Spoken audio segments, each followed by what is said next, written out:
Bonjour et bienvenue au JT du siècle, en ce mardi 4 mai. Le journal L'Écho de Paris rapporte que le gouvernement vient de passer des paroles aux actes. Il a, d'abord, commencé par faire arrêter Monsieur Monat. Déjà à Berlin le 19 avril, on a trouvé cousu dans la chemise d'un journaliste américain, tué par une sentinelle à Wessel, plusieurs lettres adressées à Trotsky et à Lozaskowski à Moscou, et signées El Monaté, 96, quai Genappe, Paris, quartier général de la vie ouvrière. Ces lettres signalent les progrès du syndicalisme en France. Le rôle de Monsieur Monat apparaît clairement comme celui d'un agent entretenu en France par le gouvernement de Lénine, agent de confiance chargé de la répartition des fonds de propagande. On s'explique maintenant comment M. Monat a pu prendre dans les milieux syndicalistes l'influence qu'on sait et qui n'est pas étrangère, loin de là, au déclenchement de la grève des cheminots. L'agent bolchéviste avait pour ami intime, mieux comme lieutenant, non seulement Loriot et autres extrémistes, mais Montmousseau et Sirol. C'est ce qui explique pourquoi dans toutes leurs réunions de propagande, parmi leurs camarades cheminots, ces deux syndicalistes parisiens faisaient une telle apologie de la République des Soviets et préconisaient, avec tant d'insistance, la révolution.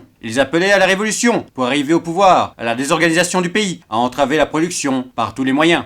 Monsieur Monat a été arrêté à son domicile. Des perquisitions ont été opérées à son domicile particulier et au siège de son journal, 96, quai Genappe. Plusieurs autres inculpations ont également été opérées. Ce matin, à Wassel, près de Rouen, on a mis en état d'arrestation les nommés Maurice Gauthier, secrétaire général du syndicat des cheminots de Sotteville, et Courade, secrétaire de la Fédération socialiste de la Seine-Inférieure. Une perquisition a été faite chez eux et les papiers ont été saisis. À Moulins, M. Ray, secrétaire de l'Union des syndicats de l'Allier, a été arrêté à son domicile par la police locale sur des instructions venues de Paris. À Decazeville, 500 ouvriers environ ont envahi l'hôtel de ville et délivré de la police le secrétaire de l'Union départementale des syndicats de l'Aveyron. M. Verdier n'a pas été retrouvé.